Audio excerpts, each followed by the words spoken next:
Well, hey, man. Hey. How are you? I got, I was going to just do something kind of cool, but I don't think I will. You know what? Let's welcome to the program the host of the Something Old, Something New podcast, Joshua Toomey. Welcome to the program, Josh. You know what? Speaking of that. Something old, something new. So, yeah, if you want to use that anytime, you're more than welcome. Man, how did you come up with that? I mean, because I started Googling it, and then I'm like, there's 93 podcasts called Something Old, Something New. And just that phrase, it's so perfect. It's like, God, I just got to give you credit. I mean, it is a nice, and very original thing to use, I mean, we could have used something borrowed, something blue, but, we didn't get that far. So once again, that was probably an Ian Wadley joint right there. So.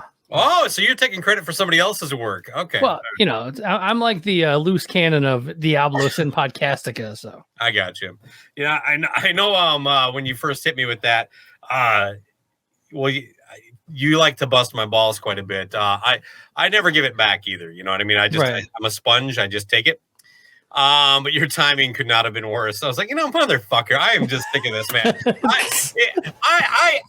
There are legitimate things that people have I'm going to do exactly that from our show.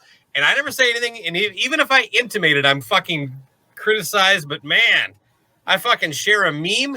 Hey, so you got that up? And it's like, it's just, it was a cavalcade of a few things leading up to that. But fortunately, it was you, because then I was like, well, let's just keep it. Well, and luckily you take it in stride and you don't bring it up every single week on the podcast. So you've definitely moved on. I can tell. That's one thing that people tell me that they think is a quality of me is how I just let shit go. Right. You know what I mean?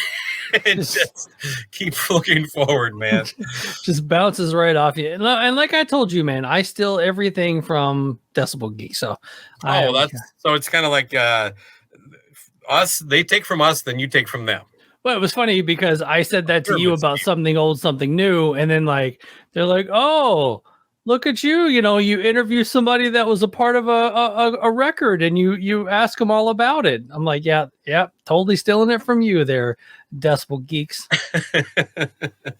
There are certain tenets to podcasting that I don't think anybody can take a whole lot of credit for, but there is a couple.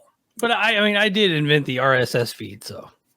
Oh, well, that's cool. Thanks for that. It really helped us attain a little bit of an audience. So. Right. Man. All right. Well, I've been dealing with a little bit of bronchitis for about a month now. It seems like it's getting a little bit better, but apologies to the listener if because I know some of the coughing came through in the last episode, and I cut out as much as I could. But man, Jesus, is it what's any kind of sickness flying around there in Louisville?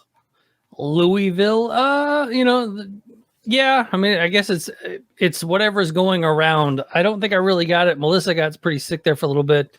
Some of our friends got sick, but I just power through. I just power through. Yeah, I haven't missed any work. But I had it for about 2.5 weeks, and I'm like, I'm going on vacation in 5 days. I better find out if this is something severe. So I ruled out COVID and pneumonia, and they said I had bronchitis, gave me some drugs that kind of helped, but whatever. And then, of course, when I was out in Salem and Boston, being outside almost the bulk of every day, and it was sunny, but it was 45 to 50 every day. Probably didn't really help speed things up, but like you, I just power through. You know what I mean? That's how my dad found out he had cancer. Was I was coming in for Christmas one year, and he wasn't feeling well, and he went to the doctor. They thought he was having appendicitis. When they went to take out his appendix, they found colon cancer. I don't know how you weave and turn and all that stuff. Getting everywhere. I had my appendix out. It's down there. Yeah, it's down there somewhere. Yeah. But that's how he found out he had cancer. He wasn't feeling well. He knew he had his wonderful son coming into town, and found out he had cancer. So now I have cancer, it sounds like. Pretty much. Sorry, Cobras. Does your 50% of Cobras and Fire go to Lewis, or does it go to Amy? Oh, that's a good. Oh, we need to get that hammered out. Well, I'm not sure either one of them wants it, but maybe you'll end up with it. There'll be some kind of estate kind of settlement, and it'll go to Toomey. I don't know. Hey, I'm always down. Me and Luce can start a show, talk about local H and the greatness, the greatness of local H. Oh man, I saw today someone asked me what their favorite unsigned band was, or like the question was, what's your favorite unsigned band? And I immediately wanted to write local H. Like, yeah, it's still in there from like 6 years ago now or something stupid. And that whole thing with Steel Panther being on America's Got Talent kind of reminded me of that whole local H joining the unsigned band contest for Metallica. I don't know what the hell we're doing anymore, Toomey. I mean, everybody's good with lip syncing. I don't care if you know how to play. You know what? It's going to affect kind of some of the conversation we got coming up here today. Anybody who read the show title knows we will be getting into the Rock and Roll Hall of Fame discussion. We used to do an annual show, but it got kind of the point where a lot of the same people were being nominated, and like half the show was us kind of trying to remember, well, what did I say last year? Because I don't want to sound like I suddenly changed my opinion about Link Ray. Right. But I wanted to ask you something as I got you on the show. You talked about getting ducked. You drive a Jeep, and apparently this is a thing where people throw ducks on your vehicle. Yeah, there's a lot to the Jeep community that drives me nuts. Is it a culture? It's a culture. It's a cult. Sure. But yeah, I mean, there's the Jeep Wave, which is very similar to it's just the 2 finger up as you're driving, which is very back roads you do kind of anyway. But I notice it like if I'm driving my wife's car, nobody waves. But if I'm in the Jeep, it's like it's a whole like Jeep people have to wave at each other. And I'm to the point now, if I see a Jeep coming at me, I wait and I see if they're going to do it. And if they do it, I'll give them the wave back. But I'm like, all right, man, this is too much. And then I usually get the New Jersey State Bird when I pass people. Right. But doesn't seem to be the model of car matters. And then a while back, I started hearing about this, you get ducked or whatever it is. And they put a rubber duck on your driver's side door handle. And you're supposed to kind of keep it going. And I had gone 4 years maybe without ever getting ducked. And then one day I came out of the local Kroger here, and there was a duck on my driver's side handle. For people living in Colorado, Kroger is a grocery store. Yes. Well, if you wanted to get technical, I was at a JC, which is a Kroger substitute or whatever. Okay. Let's stick with Kroger. Yeah, I mean, it's basically once you walk inside, it's still Kroger, but yeah. So it had a hashtag on it. All this other nonsense. I'm like, I'm not doing it. I will not pay it forward or put in the hashtag with a picture of it or anything else like that. I'm just like, no. I honestly threw it away. It was in the trash. Nice. Don't tell the Jeep people that. Have you thought about upping the game and really kind of changing how it goes? Like get an actual dead duck and throw it on the hood of somebody's Jeep. You're just like, okay. Well, there's the Jeep. They're like they're Jeep Wranglers, but they're got the truck bed on the back of them now. Oh yeah. And those people are starting to wave too. And I don't think that they get to play the game. You got some weird offshoot Jeep thing. I don't. A Wrangler, right? It's like a Jeep Wrangler Sport. 4x4 like that. Because I mean, a Jeep Cherokee, you wouldn't wave at it. Or a Jeep Commander or whatever I don't know what other Jeeps there are, but it's pretty specific to the Jeep Wrangler, but not this weird truck Jeep that they've got going on. I'm like, nah, get out of here. I always know the Wild are playing the Colorado Avalanche when I notice a lot of Jeep Wranglers driving around St. Paul. So they must be playing the Wild tonight. Is that what it is? Yeah. Okay. If it's the Winnipeg Jets, it's the Honda Civic, just so you know. For anybody listening, keep us going. What about the Nashville Predators come to town? What's that? A lot of electric scooters, believe it or not. Really? Wow. Right. People riding and driving them from Nashville to renewable energy. You got to. Oh man. Well, you know what? Let's the boys are back, man. Let's do a quick mini version of Slobberknockers before we get into the topic du jour. We talked a little bit about what we want to get into, so I wrote down some of the topics, but your boy Astro Dobbs, as you call him, you know what they're calling him here? The Pastronaut. Pastronaut. Yeah, I saw that. When I sent you Astro Dobbs, like I texted you out of the blue, I just said Astro Dobbs, and you were like, I have no idea what the hell you were even kind of talking about. So I screenshotted a couple of things around downtown Salem. I've been not paying attention to football. It's my anniversary week. I got, basically Monday through Saturday. I'm not touching. I'm going to watch the football game and then go back to tapping out. But yeah. And I'm like, what? All your text said was Astro Dobbs. And I'm like, with some exclamation points. I was pumped for you. Oh, fair enough. Yeah. Okay. Well, rightfully so. Anyway, carry on. But yeah, so I you're like, what the hell is that? So I go and I get a couple of screenshots or whatever. And I noticed in one of them, it said, his nicknames are Astro Dobbs or the Pastronaut. I dig the Pastronaut. He had it before. Yeah. Minnesota. Okay. Yeah. You're his seventh team. Come on. And I think he's been on 5 this calendar year. So. Oh yeah. You're actually right there, right? Like if you go back 12 months, he's been on the Browns twice. It was with your Tennessee Titans. Who did they almost beat? Was that the Chiefs? No, that would have been he almost beat the Cowboys, almost beat the Jaguars. God, he's almost beat a lot of teams. But when he goes to Minnesota, he is a winner. Yeah. 1-0, baby. Man, we'll see how it goes. Now look, we have maybe a few better offensive weapons, but we're still without Justin Jefferson, so he hasn't even played with him. But yeah, it was, it was a very entertaining and fun game. I only care because we won. I would not be talking about how entertaining and fun it was had they not pulled it out. But yeah, I mean, you got to believe there's a reason why this guy hasn't really landed and been kept anywhere. Not that he's a bad dude. He seems like a nice, affable guy. He had a fun press conference, but in 2012, Toomey, a guy who had a game very similar to Kirk Cousins was leading his team to a very similar kind of path. We're doing pretty good. I think actually doing better than the Vikings are overall this year. And that guy's name was Alex Smith. And he got injured and knocked out for the season. And I believe a second-year player, a second or third-round pick that really hadn't been playing, came out of nowhere and went like 6-2, 6-3, something, I don't know, to take the 49ers within 5 yards of winning the Super Bowl, which you can appreciate with the Kevin Dyson catch that didn't quite get in there. For the Titans in a much different Super Bowl. Hey, there we go. But Colin Kaepernick, maybe fucking, who knows? And Alex Smith, maybe not as flashy as Kirk Cousins, if you can say that.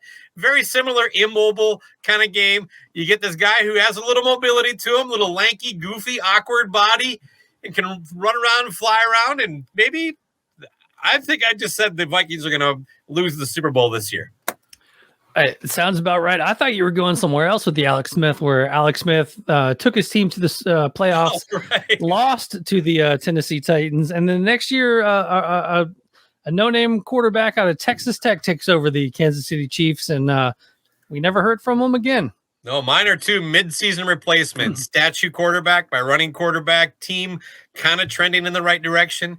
What can he do, man? Our defense seems to know how to play football again. And it's nothing but roses here. Hottest team in the NFC, 4 in a row. Let's talk Titans. Hey, let's talk Will Levis and the Tennessee Titans. And that was a hell of a debut, man. Yeah, that was a crazy. This year I hadn't been to a Titans game in Nashville for a few years. It had been a while. And I was like everything lined up perfectly. Kid free one Sunday. I was like, well, let's go and see the Titans play the Falcons. They're wearing the Houston Oilers throwbacks. I was like, I want to see Tannehill one more time because his contract is done at the end of the year. Henry's contract is done at the end of the year. I'm like, let's go. And, kind of one last hurrah type deal. And Tannehill gets hurt overseas. They're basically the whole time basically saying that Levis and Malik Willis were going to trade reps and all this other, play both quarterbacks and all this other stuff. towards the end of the week, he said that Will Levis was going to play. So basically, I go and see Will Levis's debut. And man, what a debut it was. Like it was literally, it was one of the more crazy games I've ever been to. And, you know, he was just throwing bombs everywhere. And even the passes that weren't caught were insane. You know, so yeah, it turned out to be pretty good game. Obviously, again, against the Falcons, like your Minnesota Vikings were against those lowly old Falcons down there. But yeah, I mean, I'm jacked about the future of the team. You know, I want to see some good games for the rest of the year. I'm not really worried about, you know, I don't think it's going to be the Vikings and Titans in the Super Bowl. Probably Vikings and Bills at this point, maybe. I don't know. Yeah, it's gonna be the fucking Chiefs. Come on. Yeah. What about all this talk? And this kind of ties into another thing I wanted to get into, but like now the rumors are like Belichick's out. They want Vrabel. They're gonna make a big play for one. What you obviously don't want that. I know you love Mike Vrabel. I have a lot of respect for him. I think he's one of the better coaches in the NFL. Is there any sign that Vrabel would even do this? There was some big talk about when he got put in their Ring of Honor on our bye week, and during the whole speech, he kept referring to the Patriots as we, and he's like, we have, and then he said something along the lines of, you guys have something good here. It's not like this everywhere. And some Titans fans took that a little bit too heart. Like he was saying, you guys got something good here. National people did too a little bit. Yeah. And then obviously all that stuff I was actually fine with. Like the whole bit. I mean, what's he supposed to say? He's being honored from his old team. He's gonna show up and do the we. I get the being honored, and they showed him in the coach the owner's box with Robert Kraft, and I'm curious to see what he would do. But I mean, I'm also not that the Titans have the greatest track record of drafting people. Yeah. But I mean, Gruden was traded from the Raiders to the Bucks for 2 firsts and 2 seconds. I mean, that's a haul, Mm-hmm. And so, and Vrabel has 4 years left on his contract. And then immediately Gruden went to his email and said, "Hell yeah, N-word." Hell yeah, N-words, I'm out. So yeah, it's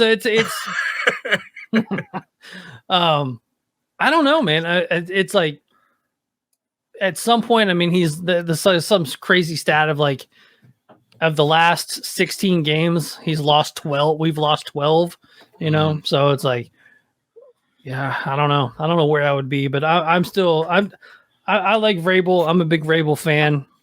And I'm curious to kind of see where we go from here. There's hope. There's always hope.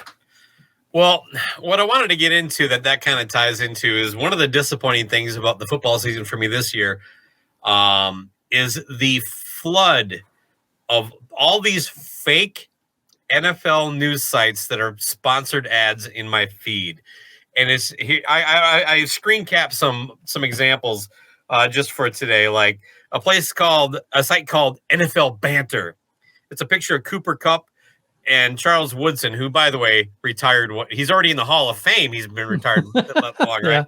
Cooper Kupp would destroy Charles Woodson if they lined up.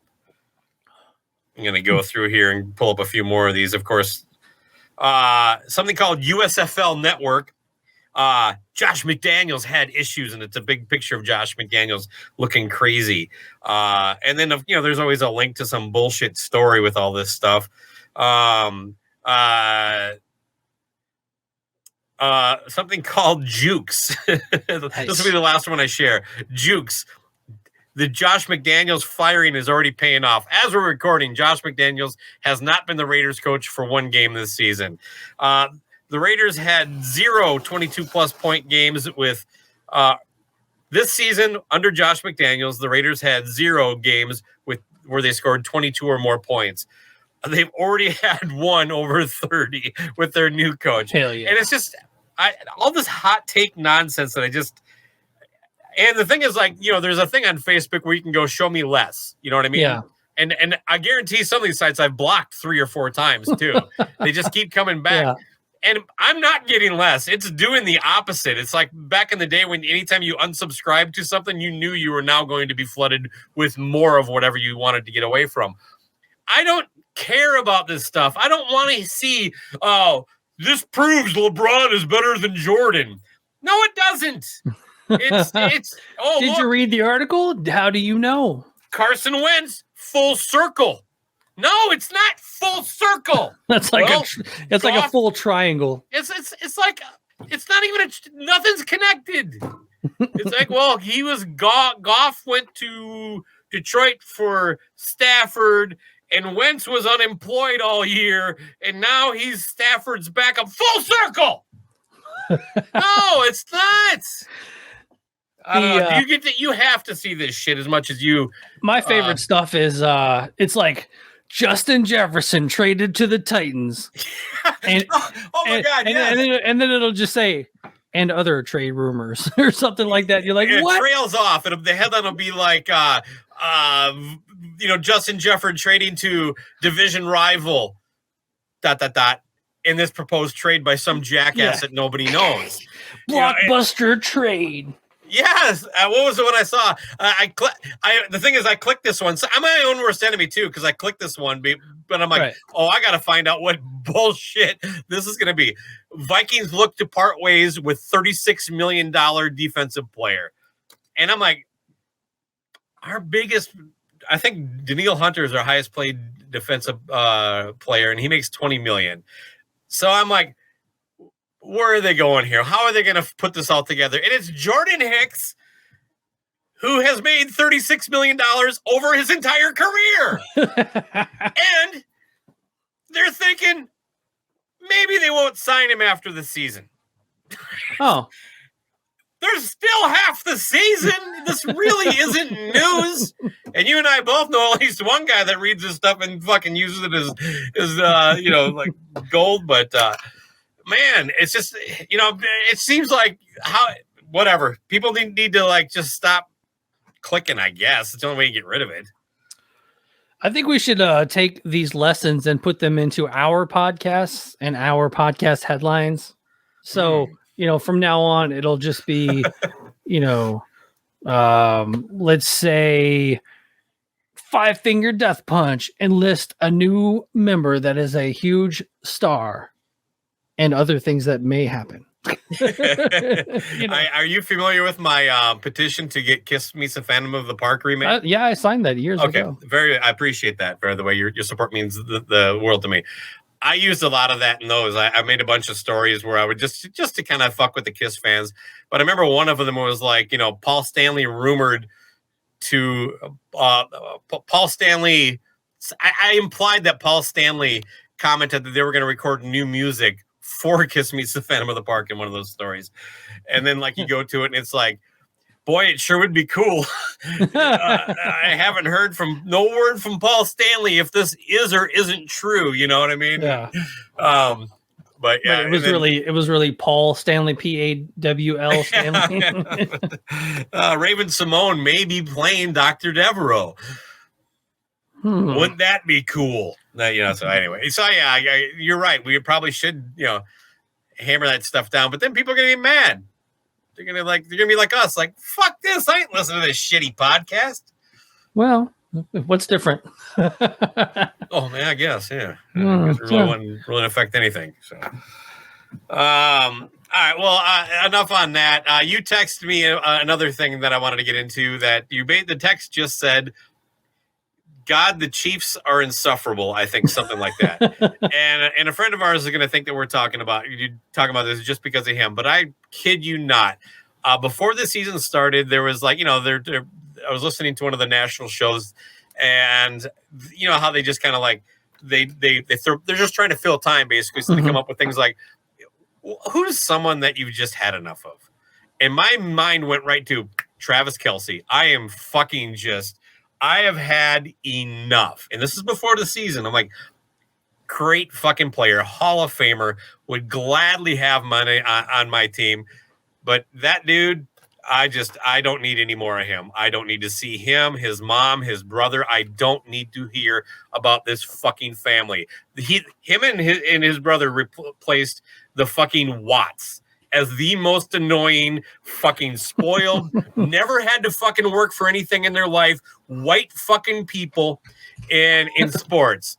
Yeah. And what happens? I just want to live my life, man. Nope. You have to know about fucking Travis. Oh, Taylor Swift with his mom, with Mahomes' wife. Oh, look, they're going to London. Are they going to come to the fight? I don't care. And you can't avoid it. This isn't like one of those things like, you pay too much. Everybody knows. I've had a couple people tell me I paid too much attention to this stuff after they already told me everything they know about it. And I'm like, I'm not looking for this. So anyway, yeah. The Chiefs are insufferable is my point.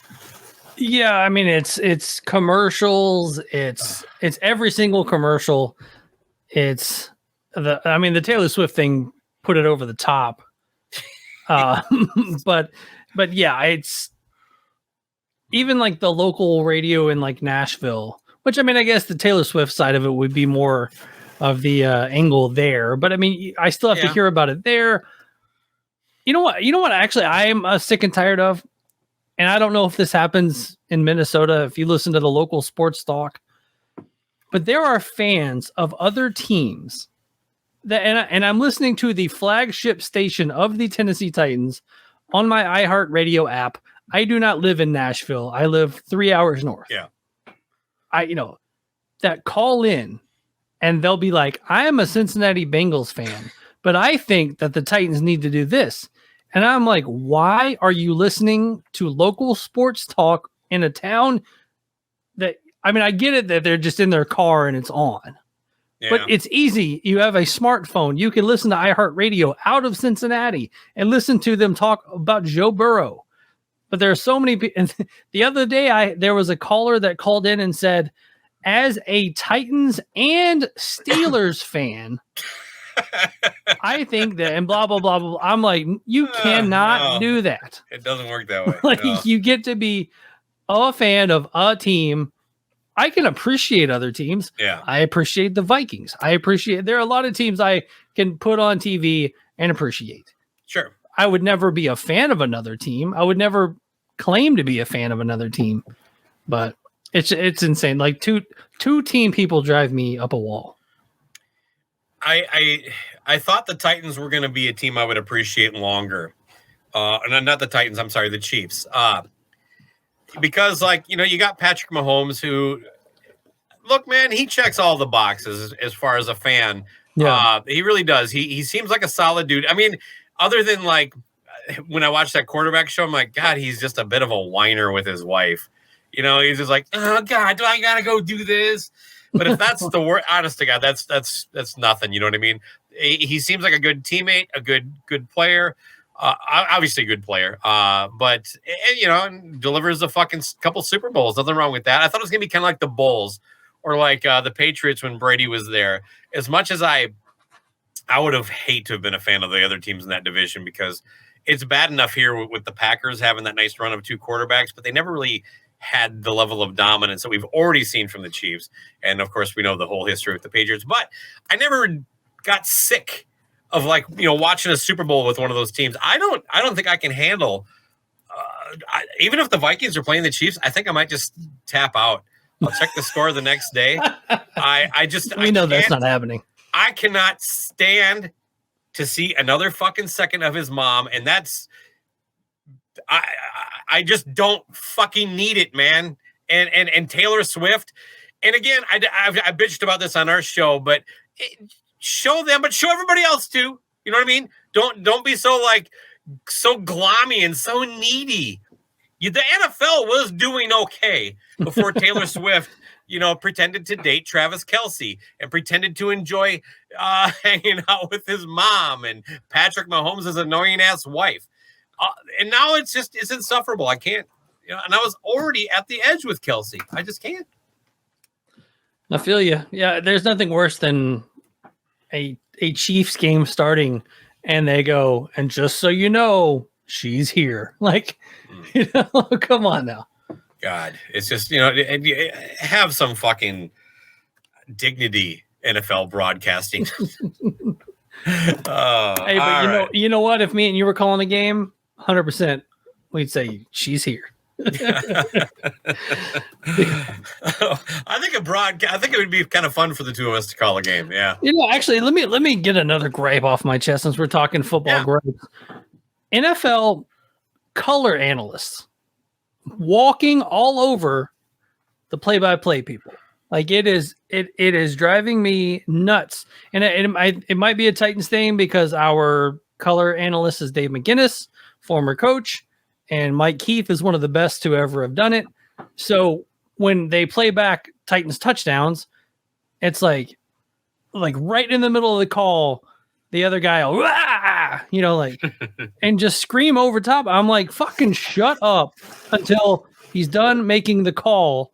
And then you can insert, hey, that was a great play, up the seam, blah, any of that stuff I'm fine with. Fucking shut up until the guy's done. Driving me. Haven't noticed a lot of that, but now I probably all have my sensors. This is more of a radio thing. Yeah, it's the radio. Okay.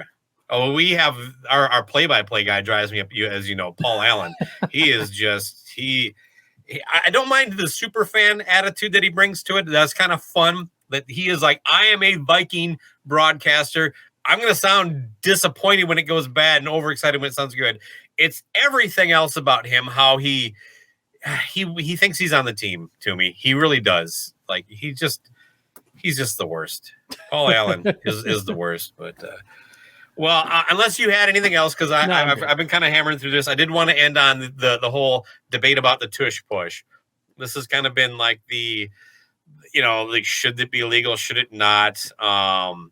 You know what? I'll share my thoughts after you. You know what I'm talking about, right? Yeah. Where the people are debating. The Philadelphia Eagles have basically perfected this thing where if they need 2 yards and they have 2 plays to do it, they're just gonna shove Jalen Hurts up the butt of the defense. So.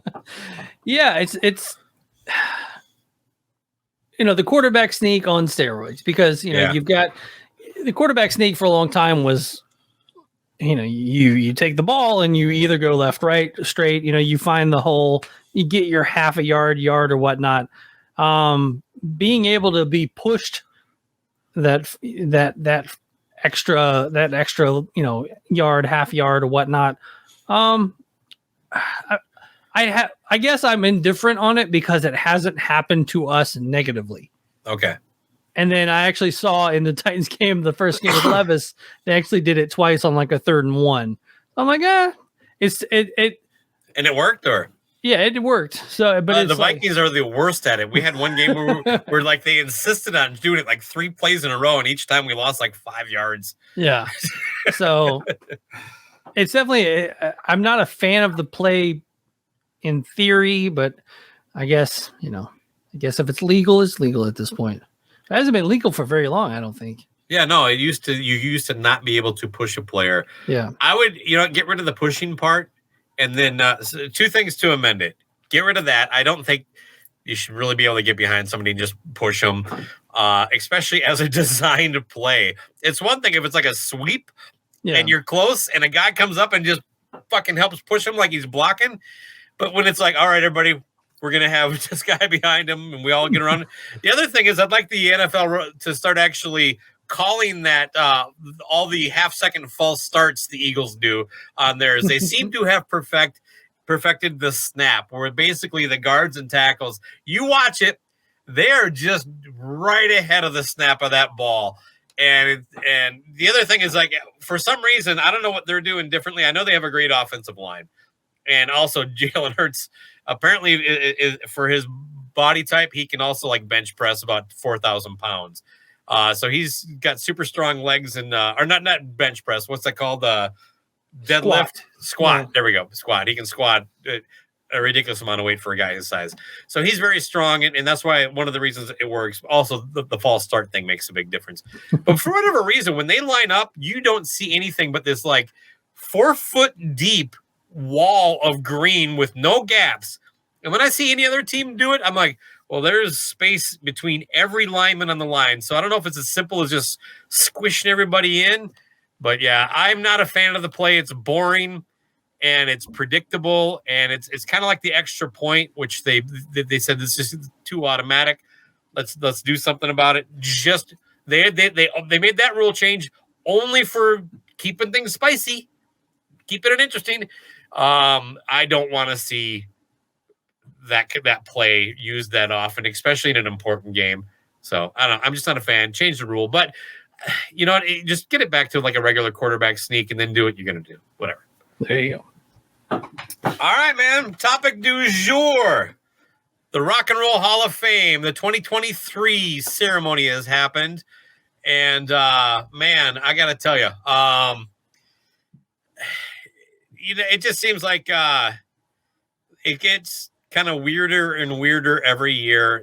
I know we've had rap artists in before.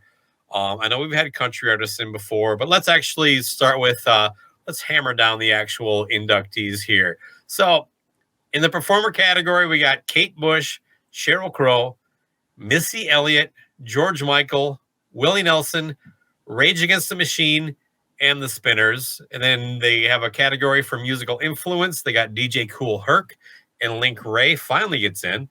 And musical excellence award to Shaka Khan, Al Cooper, and Bernie Taupin. And I don't know what this Amit Ertegum award. It must be something to do with the industry, but it's Don Cornelius got in. He was the host of Soul Train. I know that. Right. This is first of all a super long list for me. I'm not sure if they started broadening this thing out. I haven't been paying that much attention. Fairly underwhelming. We can go hit by hit here, but one of the things that you brought up that I think we should get into is, what is rock and roll? How should we define it? And I think we have slightly differing opinions on this. I like the way you presented it to me in our show prep. I'm going to let you kind of run with this. I mean, the one thing that I just continue to hear people harping on, you know, should rap artists be in the Rock and Roll Hall of Fame? Rap is not rock and roll. And if you're going to say that rap is not rock and roll, then like heavy metal to me would not be rock and roll. It's just rock and roll to me is you know, everything from Jerry Lee Lewis and Chuck Berry. And I even said to you, I was like, Foo Fighters, rock and roll, hard rock band. You know, I can handle that. But if you're going to go, well, this is not a rock and roll band for a Rock and Roll Hall of Fame, you know, a band like my favorite Judas Priest, to me, metal band, you know. So yeah. I was kind of going with that. So where is the cutoff between rock and roll, metal, rock and roll, rap, rock? You know, there's so many different elements. I think the Rock and Roll Hall of Fame tried to come out with a statement that rock and roll is more of a rebellion. That was a crock of shit. I know what you're talking about. Yeah, I mean, you know, it's like rock and roll is a rebellion and a lifestyle, not necessarily a style of music. So when you go rock and roll, it's pretty cut and dry. But then you start adding in all these elements. I mean, even a Metallica, they've got rock and roll moments, I guess, but metal band. You know, is Injustice for All rock and roll? No, that's a metal album, you know.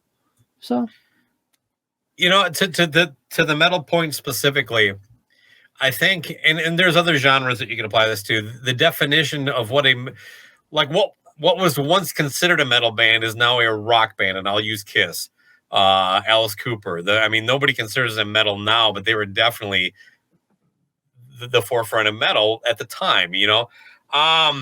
I'm a little looser with it. I have less of an issue with rap being in it than some people that really want to make sure Judas Priest is still in there.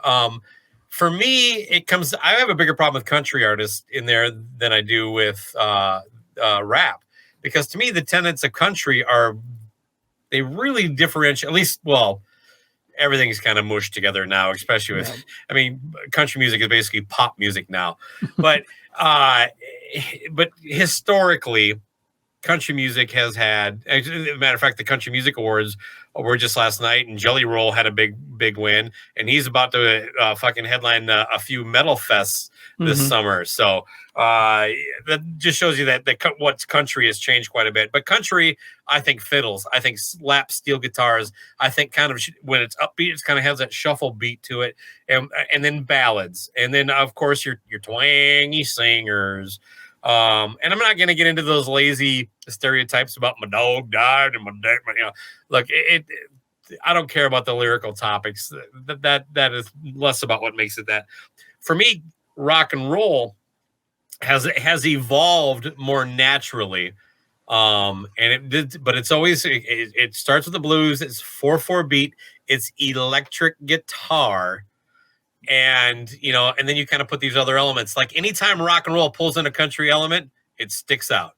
What's that? There's a song on the Black Album. No, not the Black Album. I think it's, you mentioned Metallica. So Load or Reload. Torn. Load or Reload has a song, is it Mama or something like that? It has a very country-esque feel. Well, Mama, I'm coming home from Ozzy opens up with a country riff. And when you hear that, you're like, well, that's a country thing. If you throw a fiddle solo on it, it's gonna, and a fiddle is in a violin, man. So, but to me, that's where the separation is. I'm okay with rap being in there. I think you can look at it as broad bases. Like MTV wasn't playing Willie Nelson videos or Dolly Parton videos, but they were playing, Run DMC early on. They were playing LL Cool J, and these are the Hot 100, the top 40 kind of stuff. And while country artists would have a top 40 hit, it'd be in and out. Even Dolly Parton, as great as she is she's a national treasure. She's a fucking American icon. Fucking chisel put her face on fucking Mount Rushmore, and I'm for it. But I don't see how. I think she had it right when she said, "I don't belong here." And to me, that's a bigger issue than any rap artist being in there. So. That's a little longer winded than you. I thought you were going to go a little more there, but that's kind of how I look at it. Yeah, I'll push back. I mean, Johnny Cash in the Rock and Roll Hall of Fame. I don't think he ever did anything. I like that one though, but he's done more. But see, that's an attitude and an air around him more than he played rock and roll. But you go back to when he started, it was him and Elvis together on the road becoming the first rock stars. It was a different environment. But they were on the road playing hay barns and these road shows with Chet Atkins and that whole clan running around, playing all these whiskey honky tonks and playing country bars and country sideshows, things like that. So, they definitely, they branched from country and, into where Elvis was, doing rock and roll and he was doing country, but they're both, I would say, Elvis did rock and roll. I don't know how much rock and roll Cash did. Cash's rock and roll was the behind the scenes stuff, the boozing and the drugs and the the women. Hey, influence is one of the criteria. Let me hit that real quick because I didn't have that pulled up here. That is not it. So here's the induction criteria. Performers, for performers, and we'll stick to this. Artists who have created music whose originality, impact, and influence has changed the course of rock and roll. Plus, they need to have released their first record 25 years prior to their induction. So, look, you might have me in a box a little bit on that because I don't think Johnny Cash did a whole lot of rock and roll. But there are country artists that I have less of an issue with being in than others. I mean, Dolly Parton, what does she have? 9 to 5. That's her rock and roll hit. And even that deal kind of has a country swagger. So, I don't know. Yeah, and don't get me wrong. I love Dolly. Like you said, national treasure. I'm also not going to say that she deserves to be in the Rock and Roll Hall of Fame.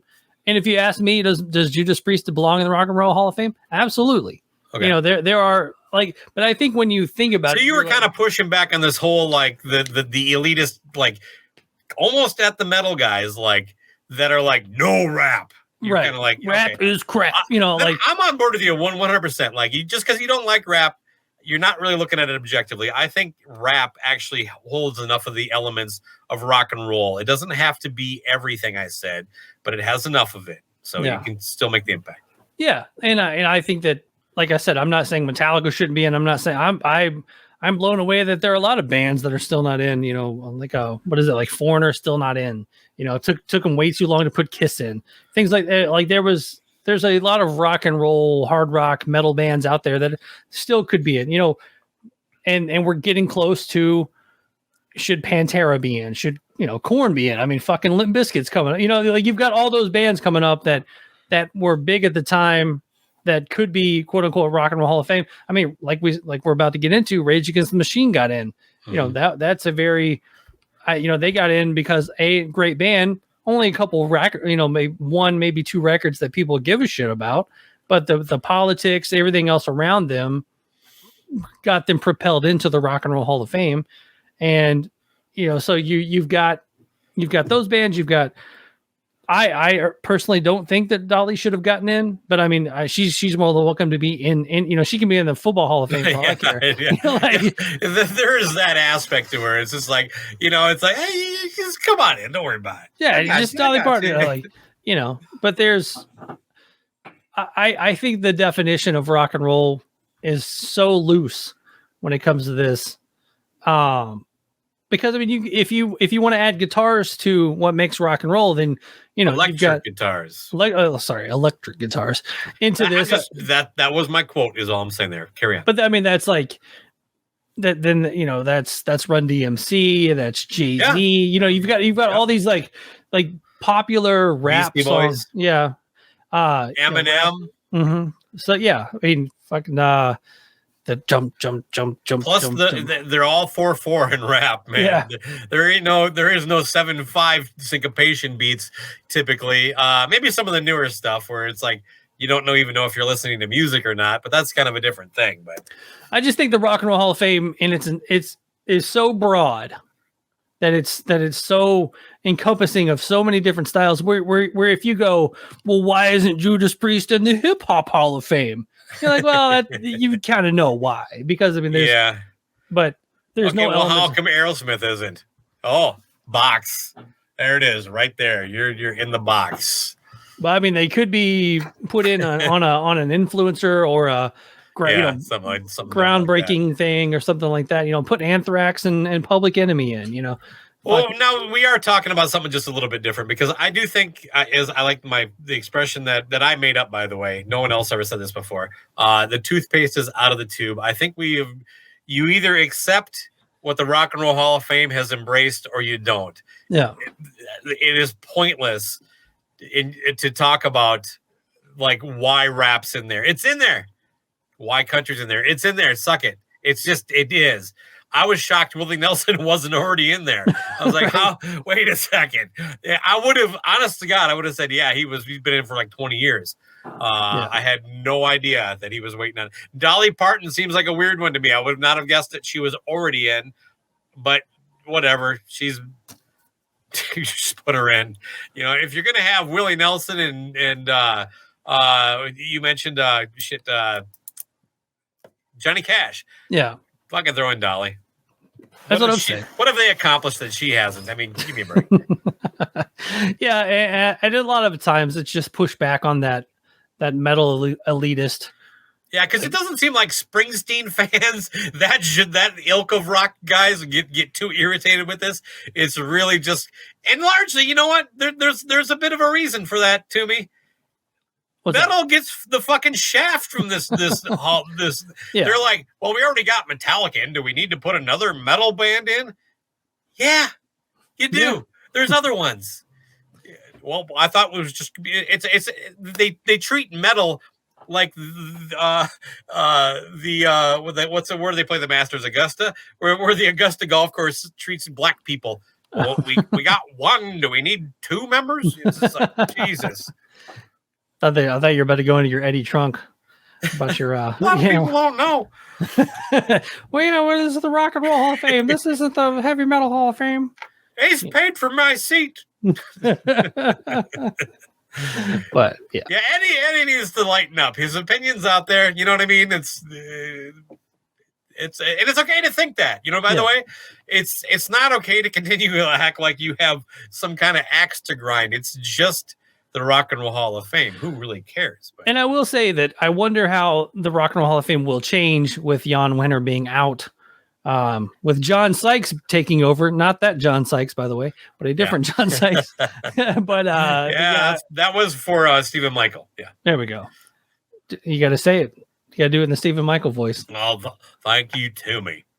But yeah, I'm just kind of curious to see, because I mean, I guess the Rolling Stone aspect of it will kind of go away, hopefully. But I mean, they're also talking diversity and inclusion and using all the buzzwords too. So I don't know how much Megadeth is diverse or inclusive. So we'll see. We'll see who pops up on the next ballot. Oh man, yeah, well, you know what? Before we get too carried away here, let's actually just run down this list because this is pretty underwhelming. I'm just going to stick to the performers. If you want to talk about anybody in the other categories, that's fine. We'll get to that too. Kate Bush, what the hell? Seriously. That's a fucking hard no. Sheryl Crow, I actually really like her second album. It's one of the best records of the 90s. Fuck no. Missy Elliott, we're going to put a tab on that one. Okay. George Michael, man, no. Willie Nelson, we already covered. Rage Against the Machine. I think in the past I've said, like, I don't know, maybe. Yeah. I think Soundgarden belongs in there before they do, but that's kind of those silly arguments. And I don't know shit about the Spinners. Maybe Paul Stanley can chime in with his Soul Station and tell me what to think there. What do you got on that list? Do you want me to hit it again, or? No, I've got it right here. Kate Bush, I didn't know who she was until Stranger Things. Yeah, I was gonna say, do you think without Stranger Things she's even fucking nominated? Yeah, like I'd always, don't get me wrong, I'd always heard the name Kate Bush, but it never really, yes. Like it never. When they played that song in Stranger Things, I wasn't like, oh, that's Kate Bush. 100%. That's good. I didn't even think like, hey, this is kind of a cool song, or I didn't even think like, I forgot about this song. It is a forgettable song. Yeah, I'm sorry. And I can't even think about it. I can't even think of it right now. Sheryl Crow, I think I'll go with should be in, in that whole, good song. She did that great track with Kid Rock,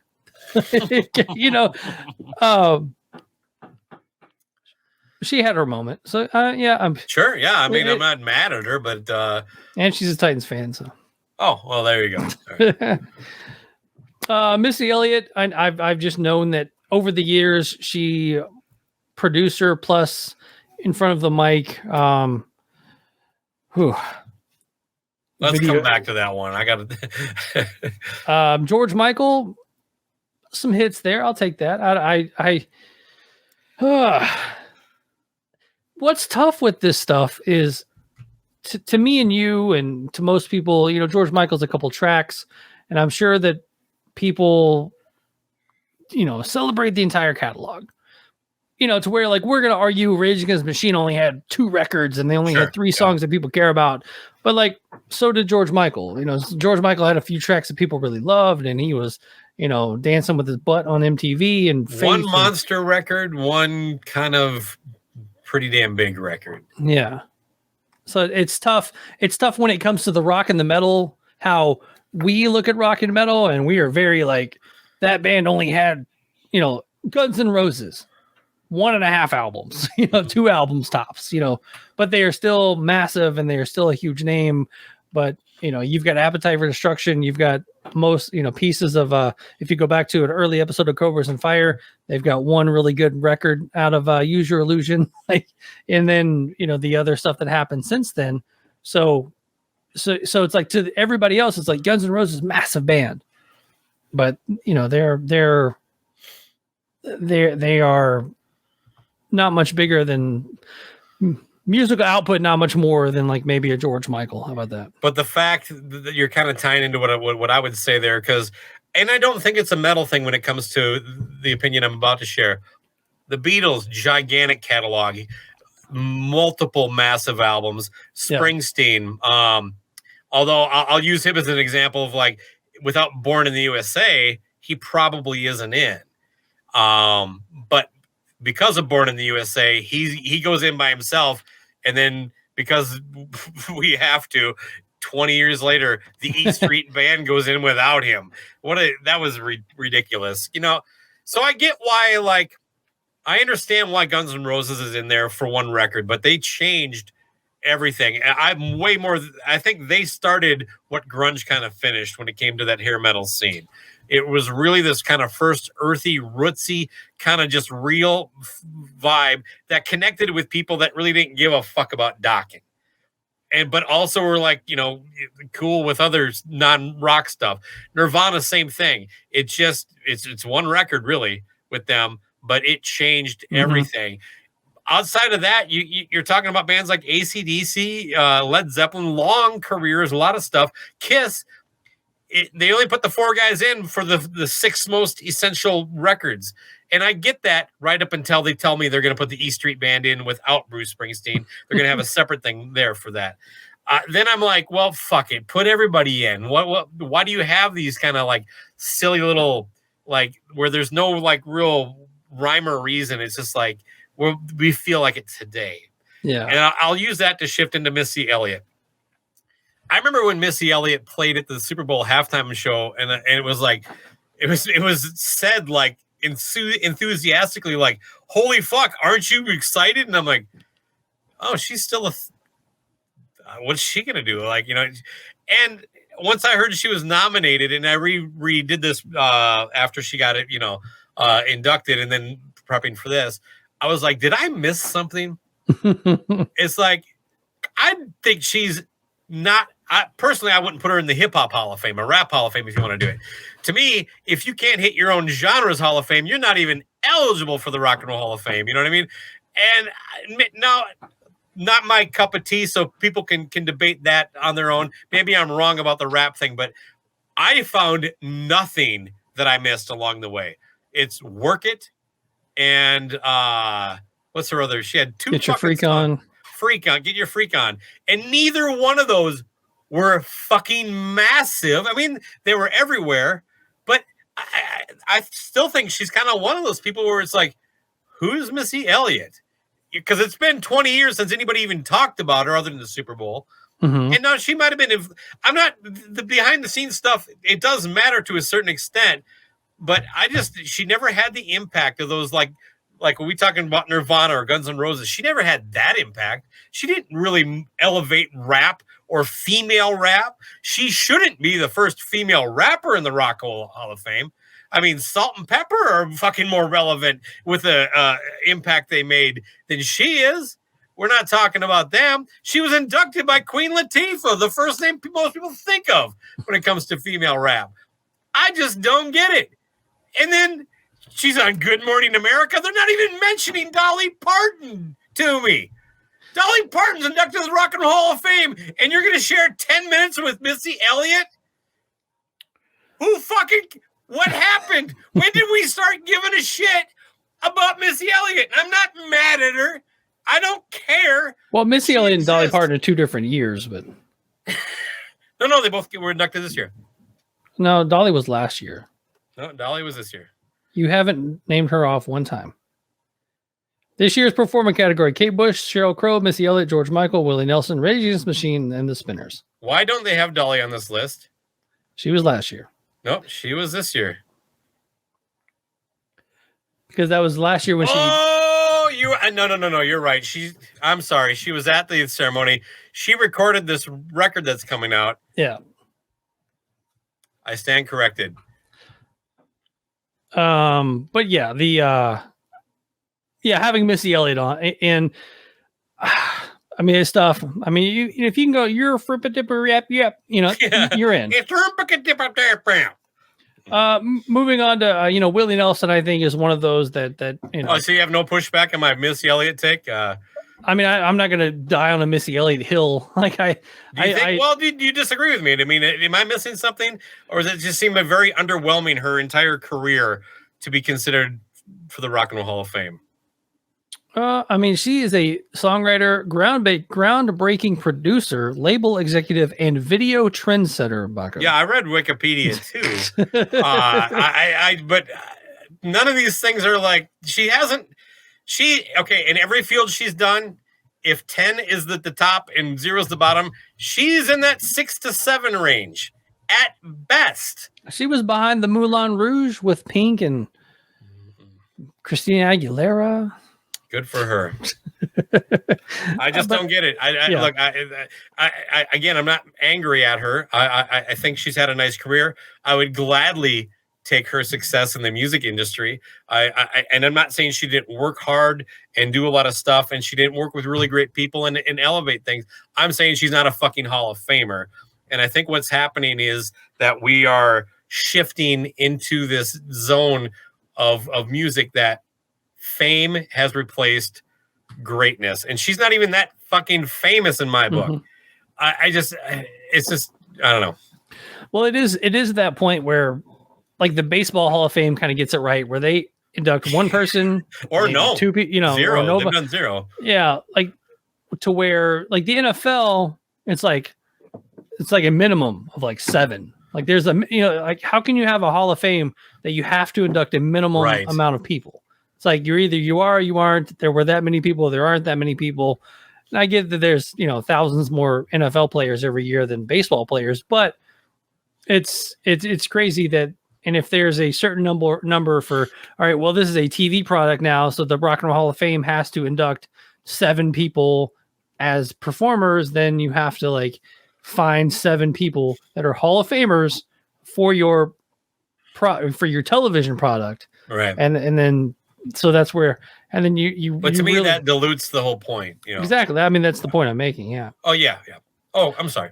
No, which is if you have a set number of people you have to induct into your Hall of Fame, is it a Hall of Fame, or is it a diluted Hall of Fame, which is what we're talking about? Yeah, I think it makes more sense to have a maximum, and it shouldn't be 13, whatever they got here.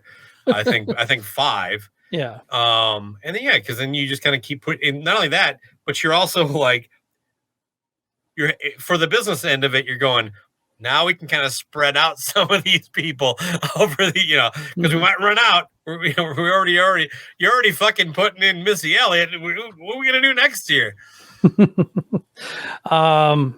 But yeah. So I'm done with the Missy Elliott saga here. But Carry on. We talked to Willie Nelson earlier.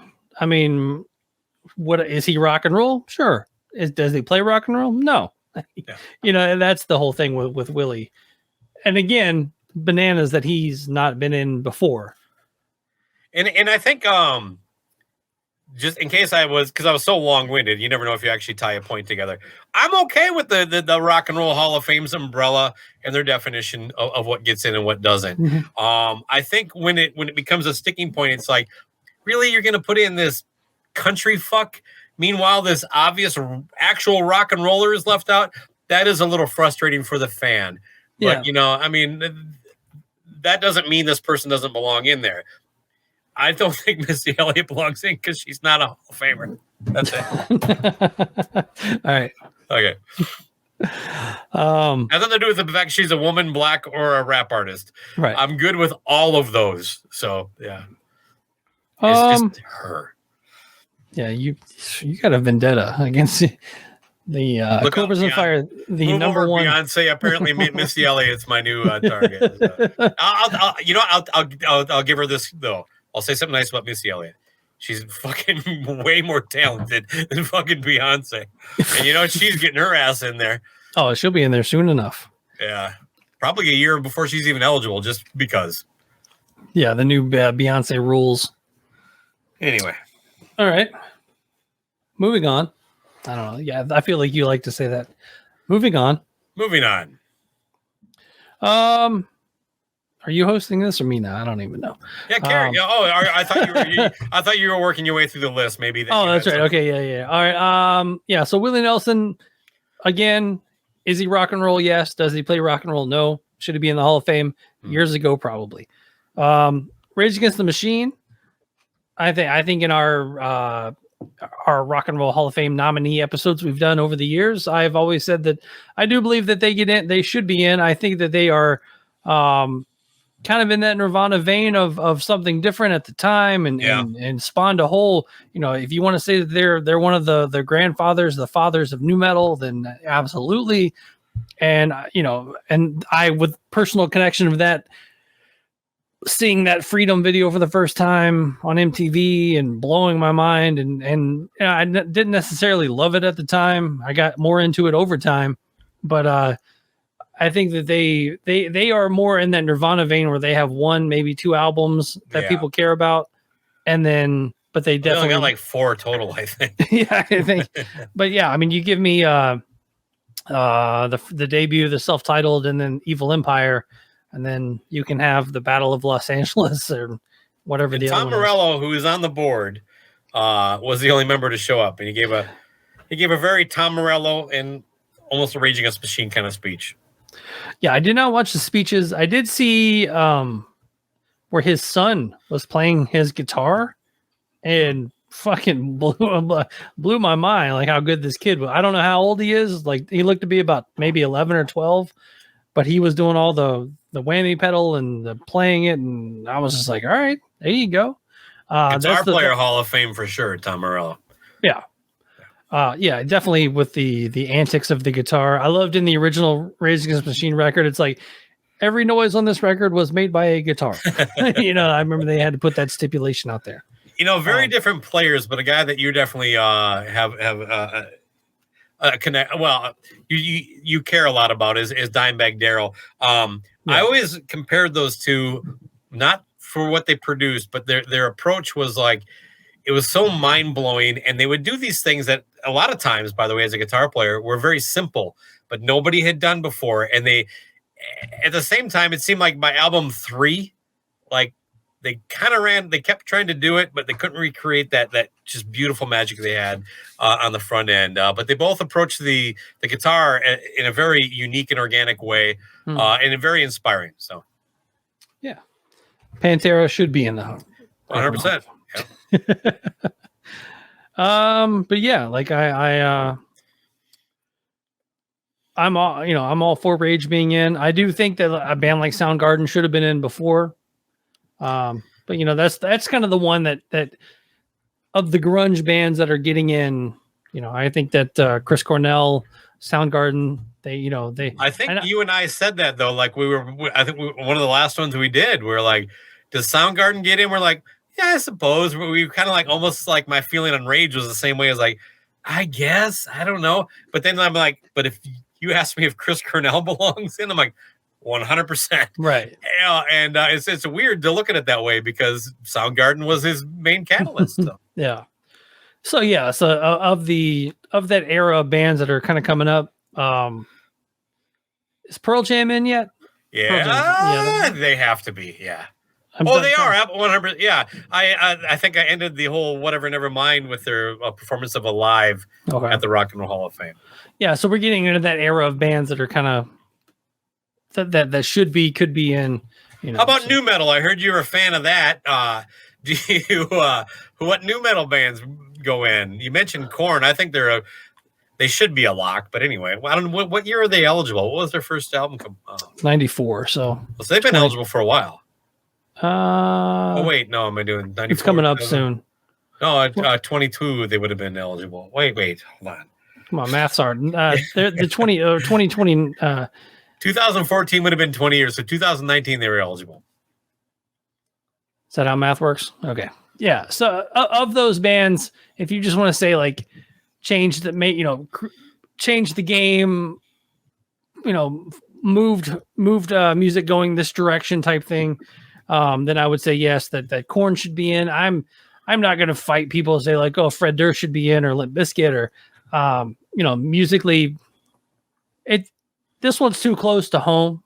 But I mean, so it's like once if they let Korn in, then I'm like, all right, well, Deftones should be in behind them, and then you kind of go from there. But it's kind of like what we're talking about. It's like if Rage is in, Rage and Pearl Jam and Nirvana are in, then you're like, all right, well, where's Alice in Chains? Where's Yeah, All I those think the bands. big four of thrash and the big four of grunge should just be in. It's kind of unique that both those scenes have that, because you really don't have that with hair metal. You have like Motley Crue, you got Poison, and then like, is it Bon Jovi and Def Leppard? You know what I mean? But like, it's clear it's Pearl Jam, Alice in Chains, Soundgarden, and see how quickly I got that. Nirvana. Pearl Jam, yeah. And two, the one two, band. two of them are already in there. And then with thrash, we got Metallica, Megadeth, Anthrax, Slayer. We only got one in there. I think the other three need to get in. Korn, to me, I've never been a fan. I do not care for almost anything they do, but I got to give it up to them. They almost like reinvented music with what they did. Mhm. And it did. Things shift. Again, we talked about Nirvana changing stuff. I think Korn had that effect on that whole scene. I was never the biggest nu metal guy, but I respect musically what they brought to the table because it was not heard before. I mean, they were playing things that sounded like, you know, a DJ on guitar. I mean, you can dumb it down all you want. The fact of the matter is when you heard Korn for the first time, you were not listening to something that you were familiar with. Mhm. And I guess I would put Limp Bizkit in there with them after that. The Deftones, I'm going to just lean on you for that one. I just don't know. Again, not my scene. So I've definitely heard of them, and I know that they had an impact. But if you were going to go like where you say the Rock and Roll Hall of Fame tends to go more towards like artistic integrity, then you're going to go Deftones. No, I'm saying like, you know, singer songwriter type stuff, like that type stuff. Like if they're gonna let Kate Bush in because they made music from her heart, then you're gonna go Deftones. If you're gonna go popularity, you're gonna go Limp Bizkit. You know what I'm saying? Like if you're gonna, it depends on which way that they want to go. Because obviously, I mean, I think it's 5 years ago, like before the Netflix series, you just said Rock and Roll Hall of Fame. You got to pick one: Deftones or Kate Bush. It's Deftones across the board, and I could probably name as many songs by both of them. Right. I'm like, Kate Bush. What was there like just like 2 or 3 years where it was all men? Like what are we doing here? It's just it does seem like an overcorrection of political correctness, and I'm not a big fan of that. You know what I mean?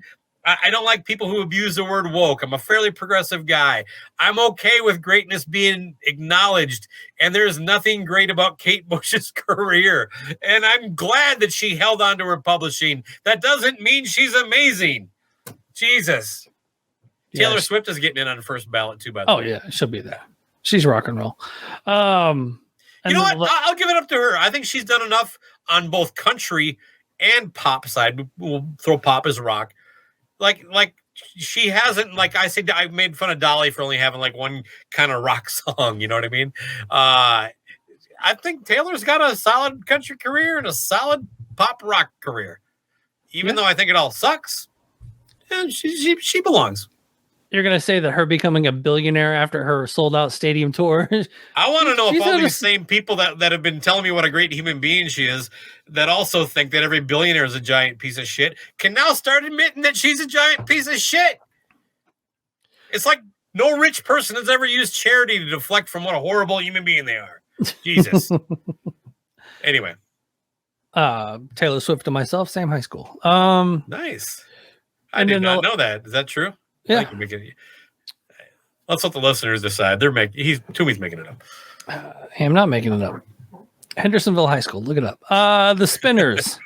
I actually looked this one up a minute ago. I mean, it was like working my way back to you. I mean, I like that song. That's a jam. Yeah. So they're in. Way back to you. Yeah. I mean, how many original members showed up for that one? I wonder. Actually, the weird thing is that like all the members of Rage Against the Machine, not named Tom Morello, showed up for the Spinners induction there and sing it. Yeah, actually, Axl Rose was there too, as well as David Lee Roth and Eddie Van Halen, posthumously. I mean, I definitely need to look more into DJ Kool Herc. No, never heard of him. Like, typically, and I think you're the same way. I mean, you've listened to enough podcasts, watched enough VH1 Behind the Musics, watched enough of just rock biographies of people that aren't rock. Never heard of this guy. Like, and I'm not saying, See, to me, that's a big part of it. Is that like when you have to go, who? Right. Now, what category is he under? He was the first one under like the. It doesn't have the. God damn it. I have it here. Musical influence. So yeah. You know what? Throw Missy Elliott under there because didn't they make some like Judas Priest not go in as a performer? Yeah, you Judas do it Priest, to them, I think was... then throw Missy Elliott under influence or some bullshit, and I probably don't care that much. But you're putting her up there as Missy Elliott performer.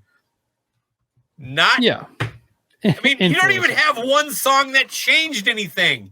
You got two pseudo hits, and neither one of them were like nothing changed. It's like, I kind of like that song. Well, let's go to the club. Oh, hey, burp, burp. That's it. Was that you in the late 90s? Oh, you know it. I was like doing that thing. What's going on, lady?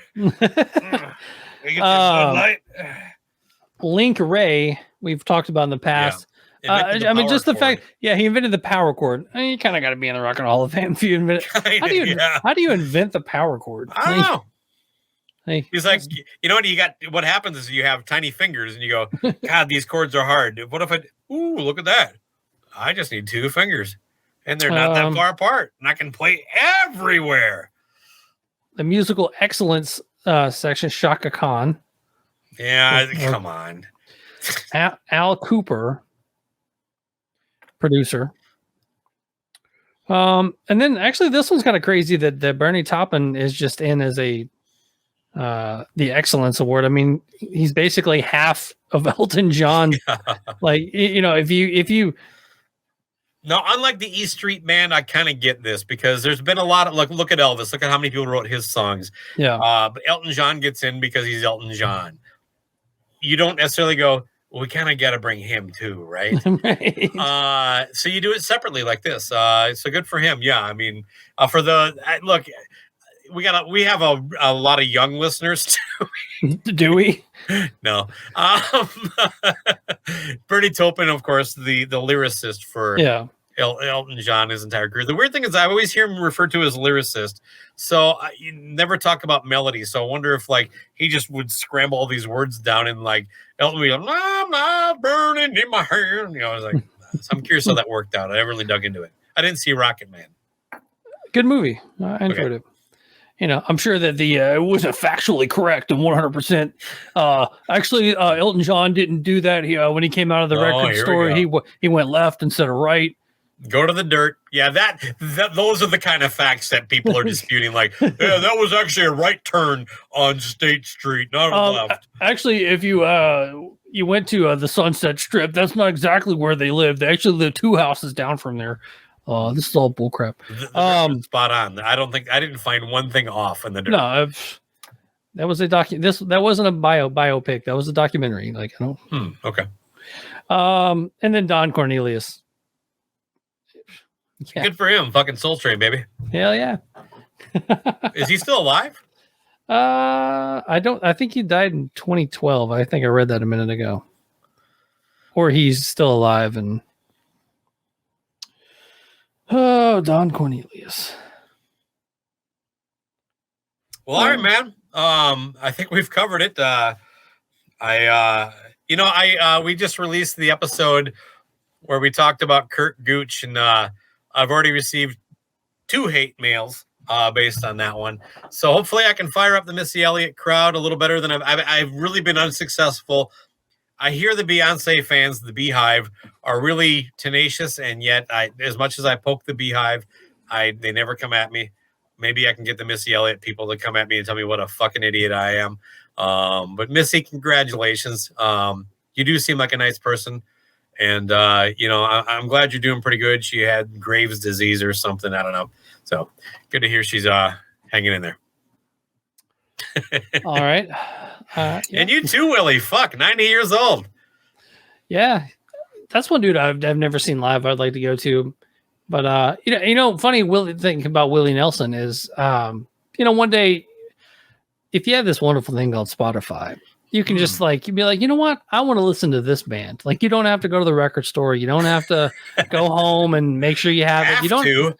I want to. You don't have to, go to your iPod that you may have ripped 3 tracks off a record because those are the only good ones, and and see if you have some Willie Nelson on there. But yeah, I pulled up the old Willie Nelson Spotify, and he didn't have as many songs as I thought I would know. Yeah. Right off. Hey, the Highwaymen. Are they in there? The Highwaymen? I don't think so. But yeah, well, they only did 1 or 2 records, right? So the Highwaymen. Yeah. Probably everybody in it is, though. Who are they? We got Chris Christopherson, Johnny Cash, Willie, Roy Orbison. No, who's the 4th one? Not Hank. Merle Haggard, right? Did I get it? Is it Merle Haggard? Oh, I thought you were looking it up. The Highwaymen is Johnny Cash, Waylon Jennings, Willie Nelson. Waylon. Yeah. God damn. Roy Orbison was in the Traveling Wilburys. Yeah, Traveling Wilburys. Yeah. Have you ever looked at that meme where it's like they show you the ages of the Traveling Wilburys and they're all younger than we are now? Like one of them's like 36. And I saw that Wilford Brimley was 19 in Cocoon. Fact. I just left it. Are you remember or maybe you were like me, like I can't take this anymore. It was some like rock and metal group. It wasn't a rock and metal podcast, but it was like it would be like David Lee Roth invented herpes. Fact. I don't think I was in that one, but yeah, that sounds like a fun one to be a part of. Yeah, no, it's great. It was right up there with all those fake NFL sites. I was about to say this kind of coming full circle that we need to start doing that. Full circle. David Lee Roth invented herpes and other things that may or may not be true. All right, buddy. This is always fun to catch up with you and talk to you. Although we basically text every Sunday during football. But we haven't done the Rock and Roll Hall of Fame thing in a while. This is the first time doing it after the induction. This is a little more fun, I think. Maybe we keep this up. Yeah, this is one of those times where a podcast I listen to each week has me on, so I have to skip a week. Because I'm not listening to this. Garbage. And I'm sure most of your listeners are like, fucking Toomey is back. Fuck. But, oh, God, nah. That everybody loves Toomey, host of the Something Old, Something New podcast, which you can find on anywhere you get your podcast. Now, you'll have to figure out which one of the 9 it is, but good luck with that. Something old, something new.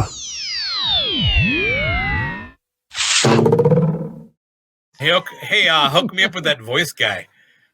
I can do that. All right, man. That is the one and only Chuck Lausch from. I thought it was Jelly Roll.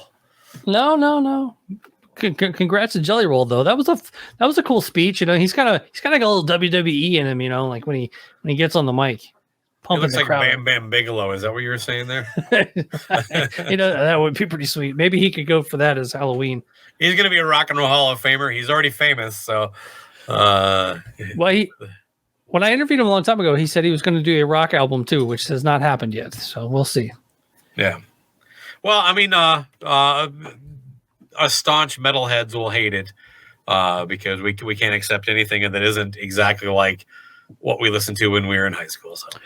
Well, the weird thing with him is, we've talked about in the past off the record, but just his whole trajectory of like when he did so many metal fests, and like so he kind of had a pocket of like guys that are into hard rock, and then he crossed over to country, and you're like, hey, it's Jelly, he's cool, he's one of us, kind of, So he's a good dude. Well, I think that it all goes back to like what it means to be a fan. It seems like when you get outside of metal, the fan bases are, I'm talking the diehards here. There aren't diehards when you get out of metal. Right? Metal, it sticks with you and it's there for life. And the problem I see with most of us, and I definitely made the transition, so I hope people realize there is a way out of the tunnel. But they act in their 30s and their 40s and their 50s like they're still in junior high, and that guy is still an asshole, and he doesn't understand you, and they carry this with them everywhere forever.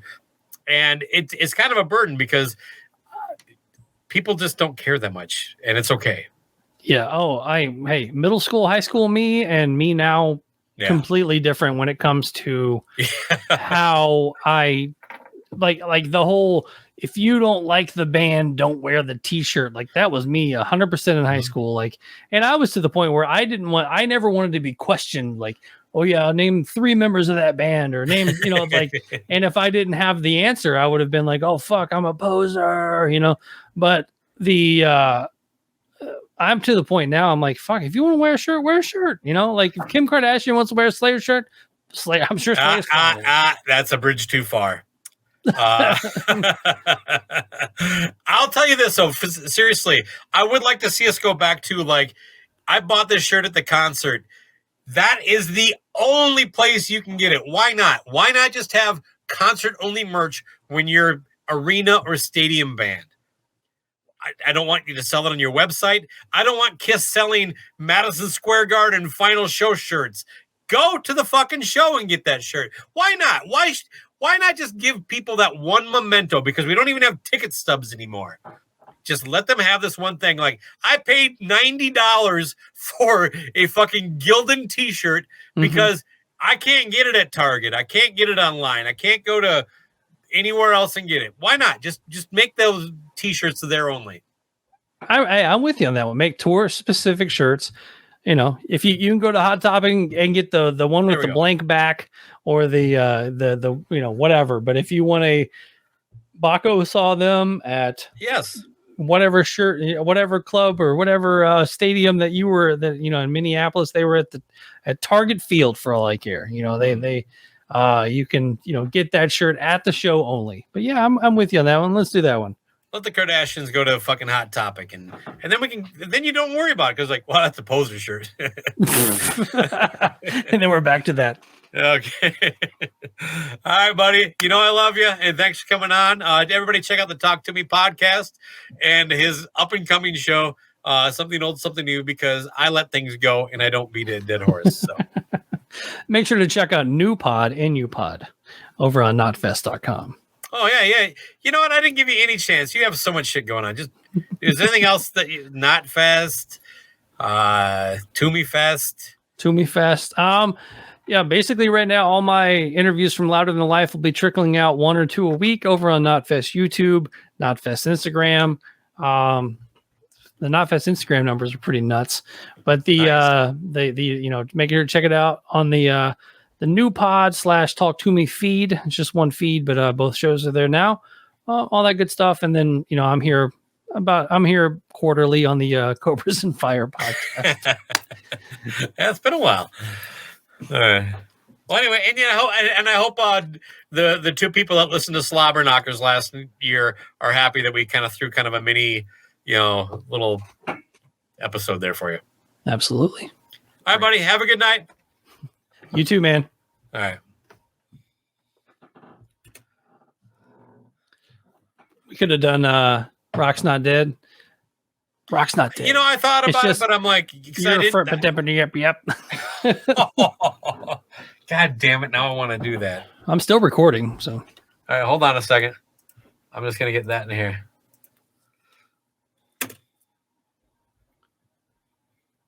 Well, before you go, I at least have to get a Rock's Not Dead. So, you want to get out of here, man? Yeah, man. All right. Rock is not dead. It's year for yep. All right. Peace out, buddy.